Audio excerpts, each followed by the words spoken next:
설교를 시작하기 전에 먼저 죄송한 말씀부터 드립니다.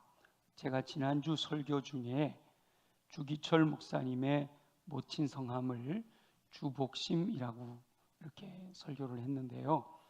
확인을 해보니까 조재선이시더라고요. 제가 잘못된 자료를 인용한 것에 대해 죄송한 말씀을 드리고 앞으로 착오가 생기지 않도록 정보를 더 정확하게 확인하도록 하겠습니다. 오늘은 5월 마지막 주일로 성결교회 기념주일로 지키고 있습니다. 그래서 웬만한 분들은 다 아실 수도 있는데 우리 새로 오신 분들도 있고 또 들어도 잊어버리신 분들도 있을 것 같아서 간략한 우리 성결교회의 역사를 함께 나누는 것이 의미가 있다고 생각이 됐어요. 우리 교단은 자생교단이다라는 자부심을 갖고 있어요. 타 교단들은 외국인 선교사들이 들어와서 교회를 세우면서 시작이 됩니다. 감리교도, 장로교도. 그래서 지금 140주년 됐잖아요. 1885년에 언더우드, 아펜젤라 이분들이 들어오셔서 교회를 시작함으로 교단이 시작이 되는데, 우리 교단은 김상준, 정빈이라고 하는 열정적인 젊은이 두 사람이 일본의 동경성서학원에서 공부하고 구령의 열정을 가지고 귀국합니다. 그리고 1907년 5월 30일에 종로에서 복음전도관을 세워 열정적으로 전도 활동을 한 것이 성결교회의 시작이 됩니다. 그러니까 한국 사람이 구령의 열정을 가지고 시작한 것이 우리 교단의 시작이 되니까 자생교단이다, 이런 자부심을 갖고 있는 거죠. 내일 화요일부터 모이게 되는 총회가 그래서 119년 차가 되는 거예요. 그래서 내년에는 120년 차가 되어서 이제 또 굉장히 중요한 시기를 맞이하고 있는 거죠. 이 김상준, 정빈 두 사람이 일본에서 공부했던 동경성서학원이 미국에 적을 두고 있는 동양선교회 소속이었기 때문에 김상준, 정빈이 우리나라에 들어와서 막 결정을 가지고 복음을 전하니까 사람들이 예수님을 믿겠다고 고백을 한단 말이에요. 그래서 처음에는 장로교도 가라 그러고 감리교도 가라 그러고 다 보냈어요. 근데 막 뜨거운 열정으로 복음을 듣고 예수를 믿었는데 교회를 찾아가 보니까 조금 냉랭하단 말이에요. 그러니까 이제 다시 그 열정적으로 복음을 전하는 사람들한테 모여든 거예요. 사람들이 이렇게 막 모여드니까 그냥 저 교회로 가라 이러니까 시험 든단 말이죠. 그래서 모여 있는 사람들이 교회를 시작한 거예요. 주일날 예배드리기 시작한 거죠. 근데 점점 늘어나는 거예요. 사람들이 점점 많아지는 거예요. 그래서 안 되겠다라고 생각해서 두 사람이 공부했던 동경성서학원이 동양선교회 소속이었기 때문에 미국의 동양선교회 소속의 선교사를 좀 파송해 주십시오 라고 요청을 하는 거예요. 그래서 1910년에 감독이 토마스라고 하는 분이 감독으로 부임을 해서, 그래서 복음전도관으로 시작된 우리 성결교회 시작된 사람들을 이끌어 가게 된 거죠. 그러면서 일꾼도 세워야 되겠다 생각이 되니까 1911년 3월에 우리 모든 성결교회 목회자들이 배출되는 서울신학대학교의 전신인 경성성서학원을 설립하게 됩니다. 그러니까 1907년에 복음을 전하고 1910년에 선교사가 들어왔는데 1911년에 벌써 신학교를 시작했다라고 하는 거죠. 그리고 1921년이 되어서야 조선예수교 동양선교회 성결교회라고 하는 이렇게 교단이라고 불려질 수 있는 이름을 쓰기 시작합니다. 그러니까 우리 교회가 1928년에 설립되었으니까 우리 교회가 시작될 때는 기독교 대한성결교회가 아니고 조선 예수교 동양선교회 성결교회 수원교회였던 거지요. 이때는 일제 강점기였잖아요.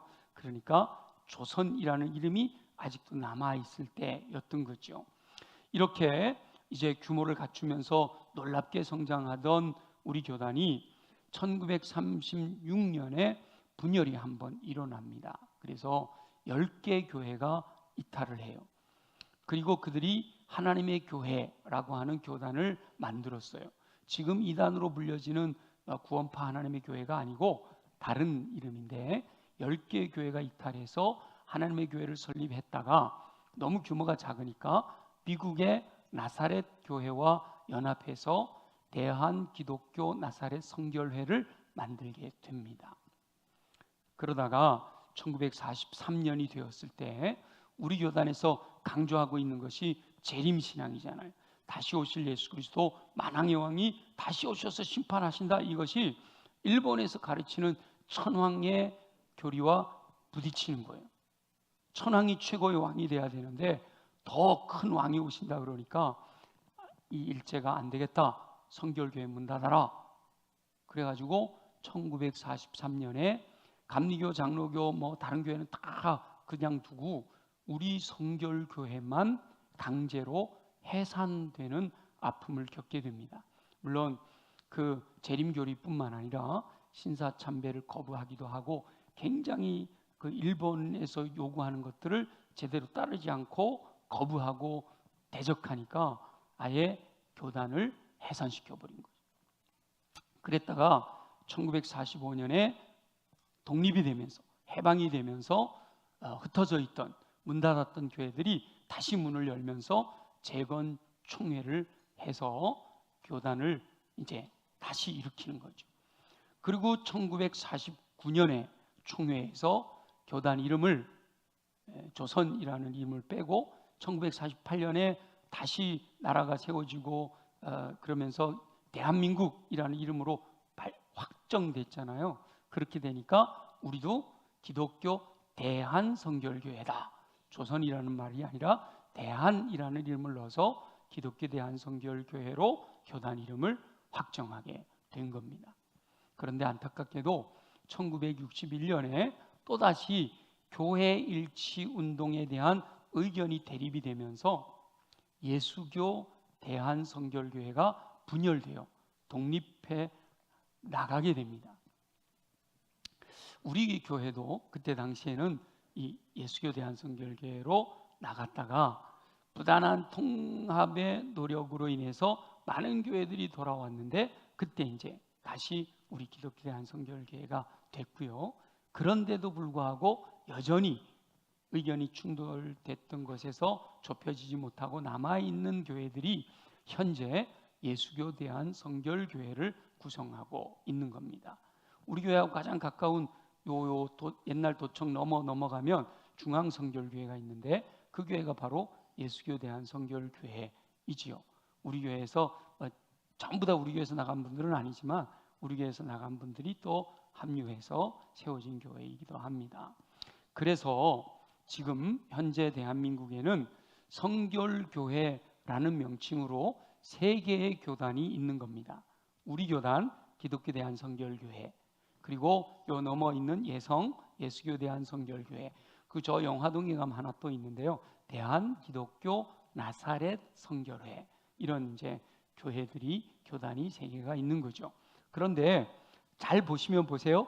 기독교 대한성결교회, 예수교 대한성결교회, 대한기독교 나사렛 성결회, 이 성결이 다 들어가 있단 말이에요. 추구하는 것은 조금 다르지만 조금 차이가 있지만 그래도 전체적인 방향은 성결이라고 하는 것으로 다 묶여져 있어서 서로가 서로를 형제교단이라고 불러요.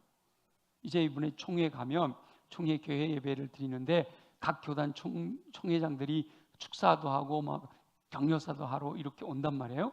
그 중에 아주 딱 와가지고 장로교 총회장님이나 뭐 순복음 총회장님이나 이런 분들은 오면 좀 뻘쭘 이렇게 하시는데, 예성 총회장이나 또 이 나사렛은 감독이라 그러는데 그분들은 오면요 되게 편안해해요. 형제 교단을 찾아왔다고 그러면서 축사하고 그런단 말이에요. 그래서 기독교 대한성결교회, 예수교 대한성결교회, 대한기독교 나사렛 성결교회 세 개가 합쳐서 한국 성결교회 연합회를 구성해서 서로 교류하고 있습니다. 원래는 세 개 합쳐서 하나의 교단으로 만들자, 그런데 반대하는 사람들이 많아가지고 합치지는 못하고 연합회를 구성해서 서로 교류하고 있어요. 그래서 세 교단이니까 돌아가면서 회장을 맡아요. 얼마 전에 임석웅 목사님이 총회장 할 때 한성년 회장을 겸임하기도 했지요. 초기 동양선교회의 구성원들이 19세기 말 미국에서 일어난 제2차 대각성 운동, A.B. 심슨을 중심으로 활동하던 성결운동의 영향을 받았습니다.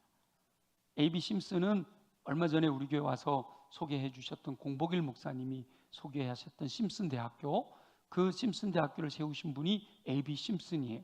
그러니까 미국의 심슨 대학교는 우리 성결교회하고 좀 연관이 많이 있는 거죠.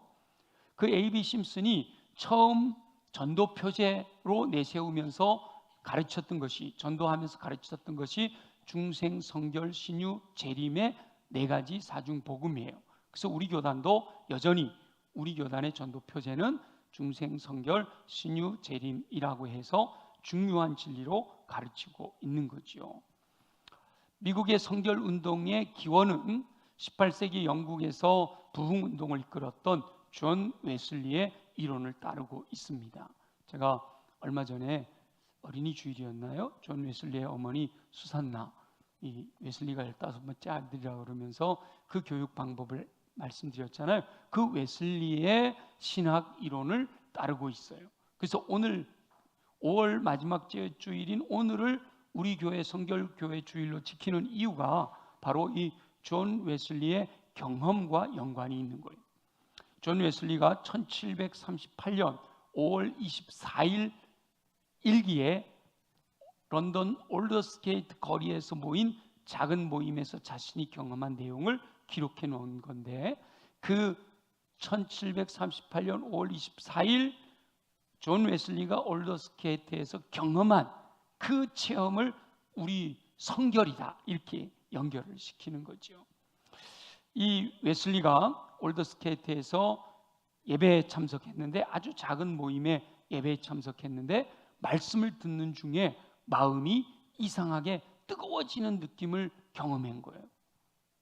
그 순간 그 마음이 뜨거워지면서 존 웨슬리의 마음에 자신의 죄마저도 소멸하고 죄와 죽음의 법에서 내가 확실하게 구원을 얻었구나 라고 하는 믿음이 생겨난 거예요. 그러면서 더 열정을 가지고 복음을 전할 수가 있게 된 거죠. 존 웨슬리는 목사의 아들로 태어났단 말이죠. 옥스퍼드 대학을 다닐 때 홀리클럽이라고 하는 것을 만들어서 활동할 정도로 열정적이었어요. 그러니까 구원받은 거죠. 구원받은 열정을 가지고 있었단 말이에요. 그래서 그 열정을 가지고 그때 막 개척지였던 미국에 선교하러 갔다가 실패하고 돌아와서 실망하고 있을 그때에 이 올더스게이트의 모임에 갔다가 뜨거움을 체험하는 경험을 한 거죠. 그리고 그 경험이 존 웨슬리의 새로운 인생을 시작하는 계기가 된 겁니다. 그래서 많은 학자들이 이 존 웨슬리의 올더스게이트 거리에서의 이 뜨거운 체험을 성령의 새롭게 하시는 제2의 은총을 체험한 것이다 라고 이해를 하는 겁니다. 성령의 새롭게 하시는 제2의 은총, 이것을 우리 교단에서는 성결의 체험이다 라고 이렇게 가르치고 있는 거지요. 예수 믿고 거듭났지만 열정적인 신앙생활을 하지 못하던 성도들이 성령의 새롭게 하시는 은총인 성결의 은혜를 체험하게 되면 이전과 다른 열정적인 신앙생활을 하게 된다라고 하는 사실을 강조하는 겁니다. 예수 믿고 구원받았어요.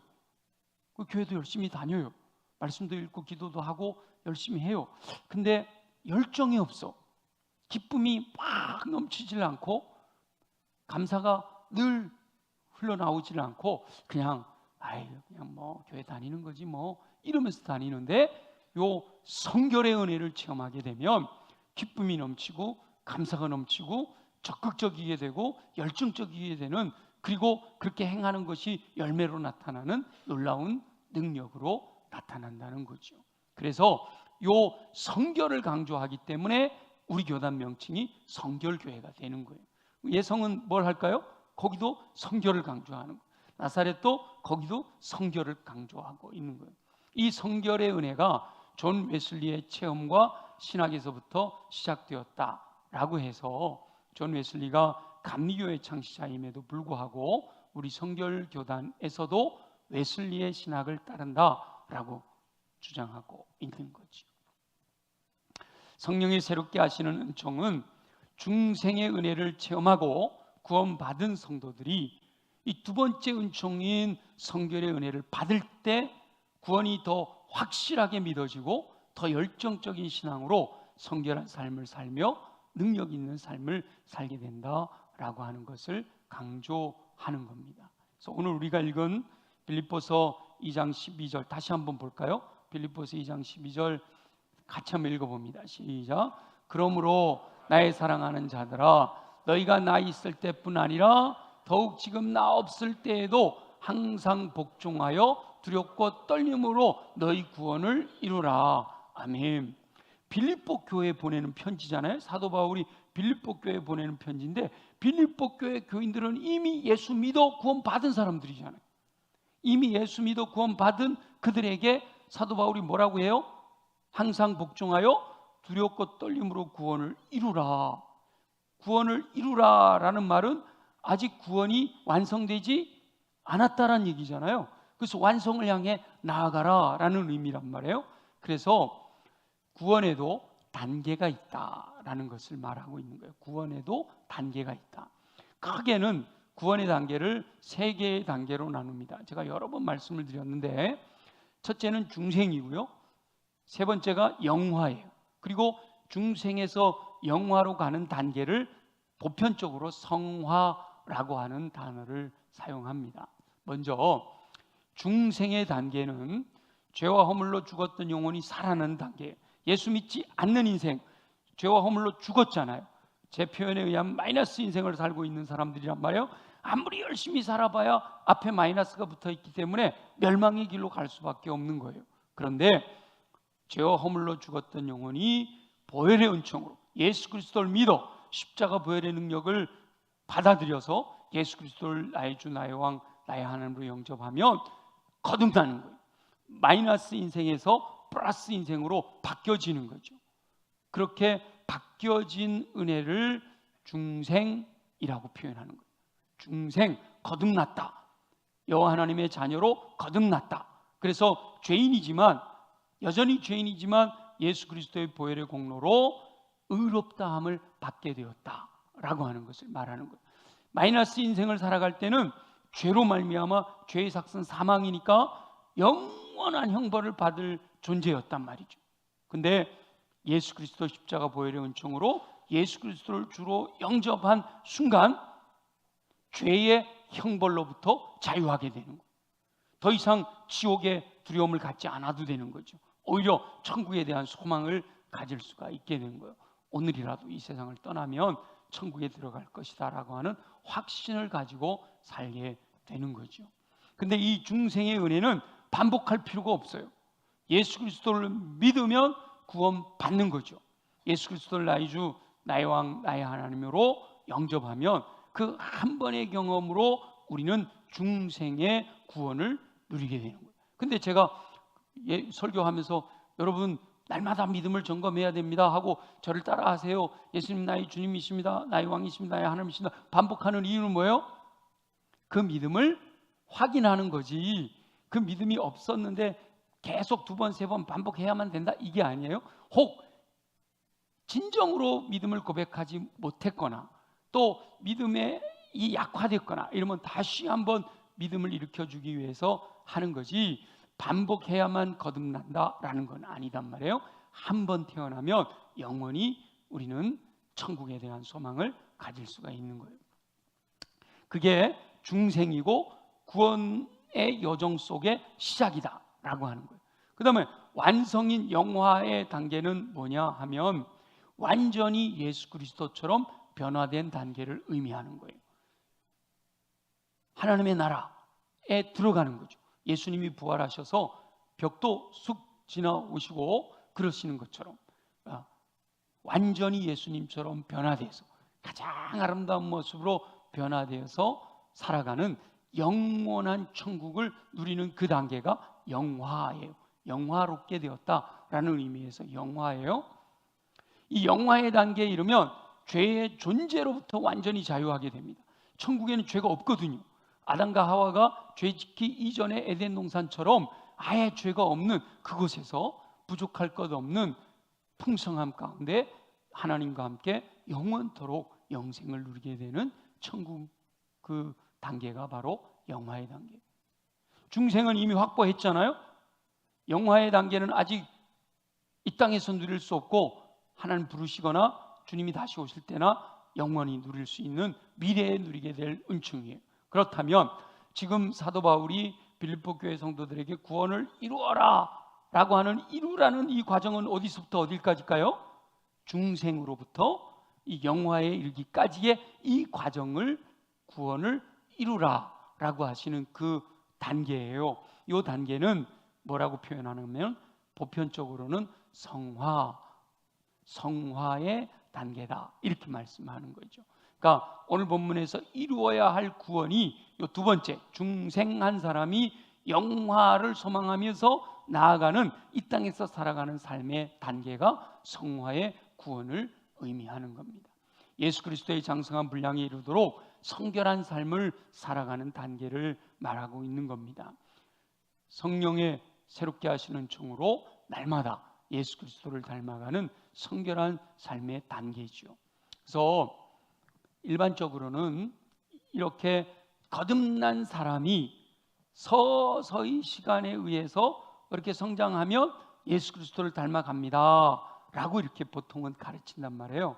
그런데 우리 성결교단은 그리고 오순절 계통의 교단들은 여기서 중생하여 서서히 성화하여 영화의 단계에 이른다.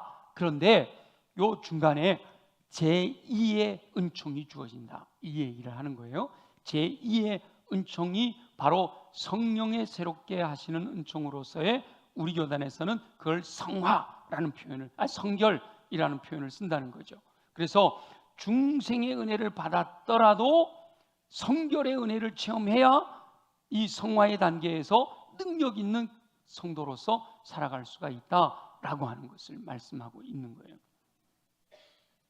그런데 이렇게 제2의 은총에 대해서 이야기할 때도 제2의 은총에 대한 살짝 의견의 차이가 있는데 어떤 분들은 이 제2의 은총인 성결의 은혜를 체험하게 되면 중생의 은혜처럼 한 번만 체험하게 되고 한 번 이 성결의 은혜를 체험하고 나면 다시는 죄에 빠져들어가지 않고 성결한 삶을 살 수 있다라고 주장을 해요.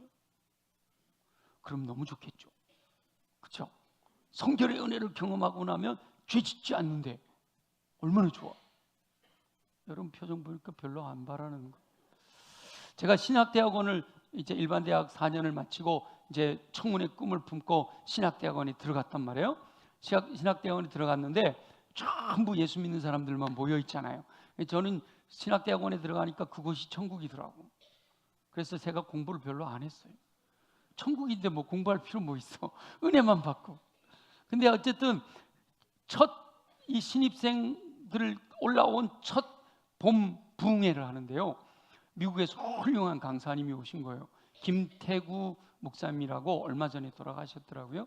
근데 김태구 목사님이 오셔서 부흥회를 하시는데 성결의 은혜를 체험하십시오. 성결의 은혜를 체험하면 이게 그 다음부터 죄를 짓지 않습니다. 이러는 거. 우와, 나 예수 믿고 고등학교 1학년 때 예수 믿고 고3을 신앙생활 하다가 대학 올라와갖고 우리 그 박태희 목사님 훌륭한 부흥사 밑에서 날마다 이렇게 은혜 받고 그러고 중앙대학교에서 또 기도 학생에서 은혜 받고 그러면서 살아도 날마다 생각으로 말로 행동으로 죄를 짓고 있는데 내가 알잖아요. 내가 죄 짓는 줄은. 그죠? 근데 이 성결의 은혜만 받으면 죄를 짓지 않는다는 거예요. 와, 얼마나 사모가 되는지. 그냥 2박 3일 내내 그냥 성결의 은혜를 주시고, 그거 막 충만하고 뜨거워졌어. 그 성결의 은혜를 받은 거예요. 그 다음부터 죄 지었을까요? 안 지었을까요? 근데도 또 죄를 짓게 되는 거예요. 근데 우리 어르신들, 옛날 성결교회 어르신들은 성결의 은혜만 받으면 그 다음부터 죄를 짓지 않는다고 김태구 목사님이 그러시는 거예요. 나는 성결의 은혜를 받은 이후로 지금까지 죄를 한 번도 안 지었다는. 그러니까 얼마나 사모되겠어요. 그 강단에서 하시는 말씀을 내가 거짓말이라고 생각하겠어요?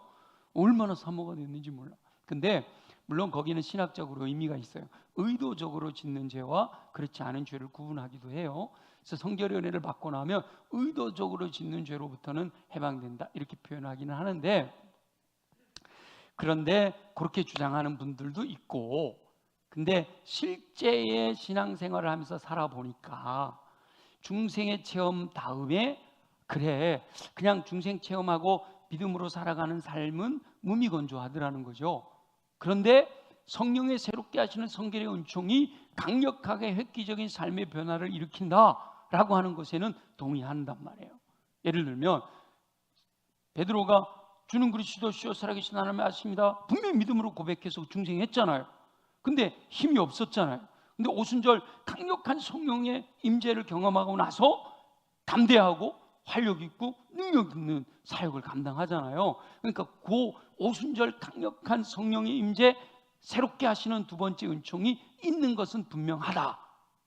그런데 첫 번째 주장하는 분들처럼 한 번 성결의 은혜를 받으면 영원히 죄짓지 않는다, 그건 조금 아닌 것 같다 하고, 그래서 성령의 새롭게 하시는 은총인 성결의 은혜를 체험했다 하더라도 다시 죄를 짓지 않는 것은 아니고, 강력한 체험을 받아야 능력 있는 삶을 살아갈 수 있지만 그걸로 끝이 아니라 끊임없이 보혜사 성령님의 이끄심을 따라 살아야 그 은혜를 상실하지 않고 능력 있는 삶을 살아갈 수 있다라고 주장하는 요 약간의 차이는 있어요. 근데 옛날 어르신들은 성결의 은혜만 받으면 이랬는데, 그렇게 주장하는 분들도요, 간증하는 걸 들어보면 한 번 성령 충만 받았고 또 성령 충만 받았고 이러셔요.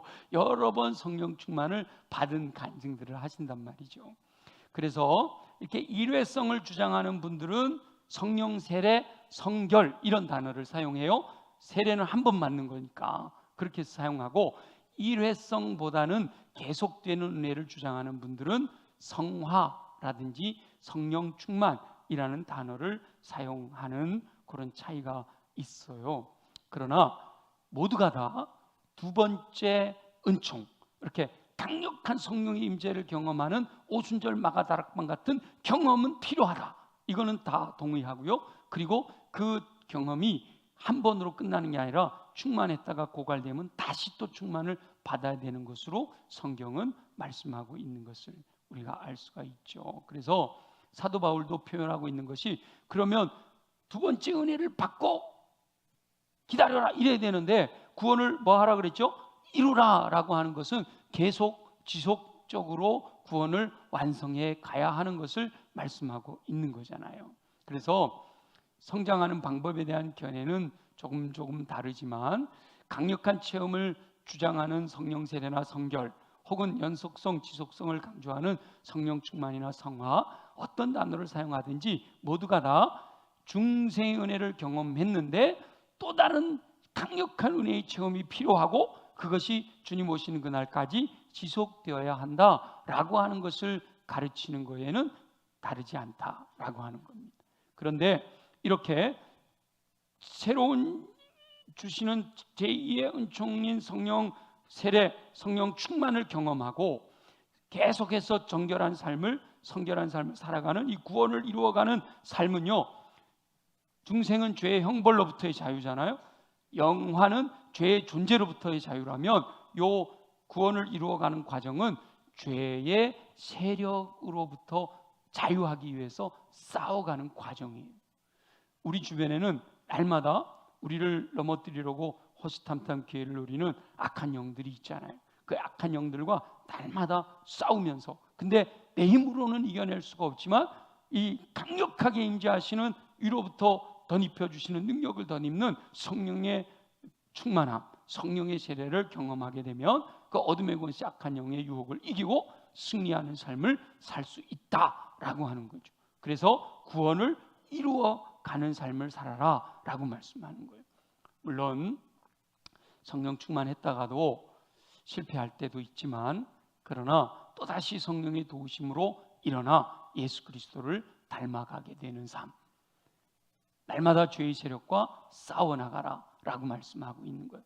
사람의 힘으로는 실패할 수밖에 없지만 보혜사 성령님의 도우심을 힘입으면 언제든지 이길 수가 있다라고 말씀하고 있는 거죠. 그래서 우리가 올해도 성령 강림주일, 오순절 그 성령 강림주일을 기념하는 그날을 앞두고 부활주일 이후에 이 7번의 열정기도회를 성령 대망회라고 해서 성령의 충만함을 간구하는 이유가, 하나님, 우리가 아직 제2의 은총을 체험하지 못하신 분들은 이번 기회에 그런 은혜를 체험할 수 있기를 소망합니다 라는 기도를 드리는 거고, 또 이미 경험했었는데 어느 순간에 나도 모르게 고갈된 분들은 다시 또 그 은혜를 체험해서 채워서 그 충만한 능력 있는 삶을 살기를 원합니다 라고 하는 소망을 가지고 함께 기도하고 있는 거죠. 그래서 오직 성령으로 충만함을 받으라 라고 명령하신 그 명령을 따라서 성령으로 충만하기 위해서는 사도행전에 3가지 방법이 있다고 그랬잖아요.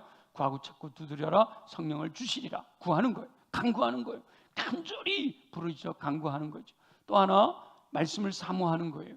우리 웨슬리가 말씀을 사모하다가 올드스케이트 그 모임에서 뭐 누가 성령 받아라 이렇게 안 했는데도 말씀을 듣다가 뜨거워지는 것처럼, 고넬료 가정이 베드로가 전하는 말씀을 듣다가 뜨거워지는 그런 은혜처럼, 그리고 또 하나는 사마리아 교회 사람들처럼, 에베소 교회 사람들처럼 사도들이 가서 안수할 때 그런 성령의 충만한 제2의 강력한 은총들을 경험할 수가 있게 된다라고 하는 거죠. 그래서 그 은혜를 경험하게 되면 구원을 이루어가는 삶이 더 활력 있고 더 힘 있고 더 기쁨이 넘치고, 그렇게 어둠의 권세를 이겨내고 승리하는 삶을 살 수 있다라고 하는 겁니다. 그래서 제가 올해는 특별히 우리 신윤진 목사님을 모셔서 한번 또 도전을 받았고, 그리고 다음 주에는 찬양 기도회로 찬양으로 또 성령의 충만함을 간구하고, 마지막 7번째는 순전한 나드 대표이신 우리 허철 목사님을 모셨어요. 그분은 전 세계적으로 다니면서 성령의 기름 부심, 성령 충만을 전하시던 분이고, 그런 책자들을 출판해서 순전한 나드라고 하는 출판을 통해서 우리 또 대한민국 사람들에게 영향력을 끼치던 분인데, 미국에서 목회를 하시다가 아예 그냥 우리나라로 들어오셔가지고요, 저희 여주에다가 순전한 나드 교회를 세우고 힐링하우스라고 해서 거기 오는 분들 기도해 주면서 성령 충만을 하고 집회도 운영하고, 이번에도 또 외국인 성령 충만한 분 모셔서 집회를 하거든요. 그래서 6월 6일 날 그분을 모셨어요. 우리 교회 성도들도 그 제2의 성령의 강력한 체험 아직 못하신 분들은 하길 원하고, 했던 분들은 다시 또 회복되기를 원하고 하는 그런 마음으로 준비하고 있는 이유가 바로 구원을 이루라 라고 하시는 이 말씀에 순종해서 행하고 있는 거다라고 하는 거예요. 구원을 이루는 이 성결한 삶은 여호와 하나님 앞에 서는 날까지 꾸준히 달려가야 될 삶이에요. 멈춰 있으면 안 돼요. 얼마 전에도 말씀드렸잖아요. 멈춰 있으면 떠내려갈 수밖에 없어요. 멈춰 있으면 가라앉을 수밖에 없어요. 중간에 포기해서도 안 됩니다. 예수 그리스도의 분량이 충만한 데까지 이르도록 날마다 자신을 쳐서 복종시키고 보혜사 성령님의 인도하심을 따라 철저하게 순종해야 되는 거예요. 구원을 이루는 성결한 삶을 멈춰서는 안 돼요. 계속해서 전진해 가야 하는 거지요. 근데 안타까운 것은 멈출 수 있다는 거예요. 심지어는 안타깝지만 뒤로 물러날 수도 있다는 거예요. 우리가 다 경험했던 일들이잖아요. 심지어는 구원을 이루는 삶에서 승리하지 못하는 영혼들 가운데 세상을 사랑하여 다시 세상으로 돌아가는 영혼들도 있다는 거예요. 사도 바울도 그러잖아요. 데마라는 제자를 향해서, 데마는 세상을 사랑하여 나를 떠나갔다 그러시잖아요. 그래서 너희 구원을 이루라는 말씀 앞에 뭐가 붙어 있어요? 항상 복종하여 두렵고 떨림으로 구원을 이루어가야 된다, 이렇게 말씀하시는 거죠. 그래서 두렵고 떨림으로 긴장하고 깨어서 내가 구원에서 밀려날 수도 있어, 내가 성장해 가야 되는데 퇴보할 수도 있어, 이 긴장감을 가지고 경각심을 가지고 구원을 이루어가야 된다는 거예요. 선줄로 생각하면 넘어질까 조심해라 말씀하시는 거죠. 어느 누구라도 교만하면 패망의 선봉에 설 수 있다는 거예요. 사울왕처럼 그렇게 하나님이 인정하셔서 왕으로 세웠지만 교만해지니까 하나님 대적하는 자가 될 수도 있다는 거죠. 오직 겸손한 사람만이 자신의 능력을 의지하지 않고 오직 보혜사 성령님을 통해 허락하시는 능력을 의지하여 성결한 삶을 살아가려고 한다라는 거예요. 여호와 하나님의 뜻을 거역하게 만드는 타락한 인간의 본성을 날마다 죽이고 육체 소욕을 따라가려고 하는 것을 날마다 끊어버리고 성령의 이끄심을 따라 살아가는 삶으로 나아가는 거죠. 그게 바로 두렵고 떨림으로 구원을 이루라라는 말씀에 순종하는 거예요. 여호와 하나님의 자녀로 거듭나 구원받은 것으로 만족해서는 안 된다. 구원받으면 갓난아기가 돼버리는 거예요. 아직은 어린아이, 갓난아기예요. 여기 머물러 있으면 안 돼요. 제자입니까? 라는 책에서 후안 칼로로스가 늘 그랬다 그랬잖아요. 요런 거듭난 사람들만 모여있는 교회는 전부 기저귀 찬 갓난쟁이가 젖만 빨고 있는 사람들로 가득 차 있는 것과 똑같다. 여러분 상상이 되죠? 영적으로 갓난아기. 여기 머물러 있으면 안 된단 말이에요.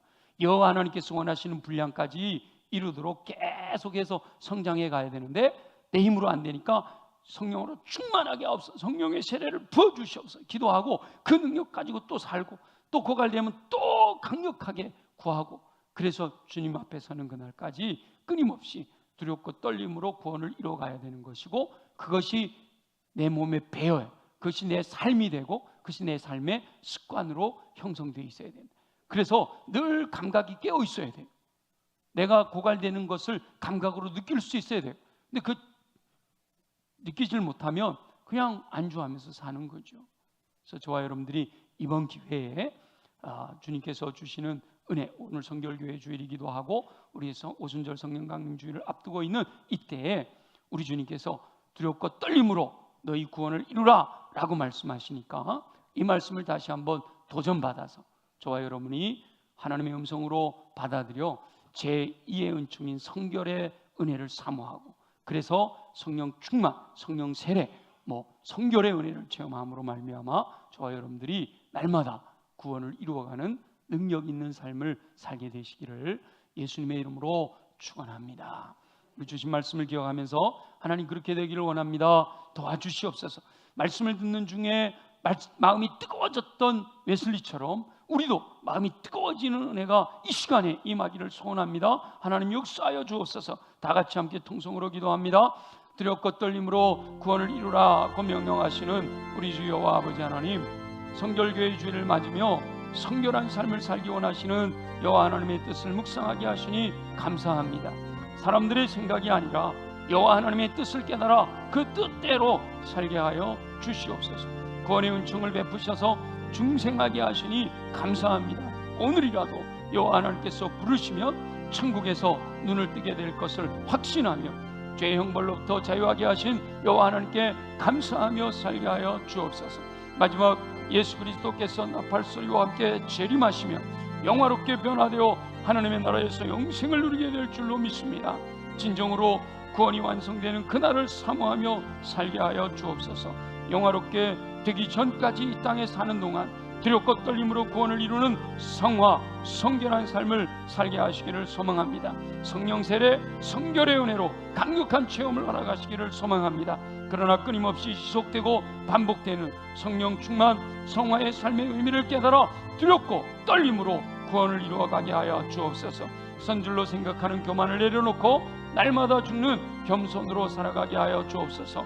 구원을 이루는 성결한 삶에는 자신의 의지적 결단도 필요함을 깨닫게 하여 주셔서 어둠의 권세 악한 영의 미혹을 받지 않고 성령님의 새롭게 하시는 은총을 통해 새 힘을 공급받아 죄의 세력을 이기고 승리하는 삶을 살아가도록 축복하여 주시옵소서. 허락하실 주님을 기대합니다. 감사합니다. 영광을 받으시옵소서. 살아계시 역사하시는 우리 주 여호와 아버지 하나님, 오늘도 우리에게 두렵고 떨림으로 너희 구원을 이루라 라고 말씀하시니 말씀을 마음에 새겨 말씀대로 살게 하여 주옵소서. 그러기 위해서 우리 육체가 강해야겠습니다. 주님, 우리 연약한 부위에 손을 얹고 믿음으로 기도합니다. 나사렛 예수 이름으로 명하노니 모든 육체의 질병은 뿌리쳐 뽑혀 떠나갈지어다.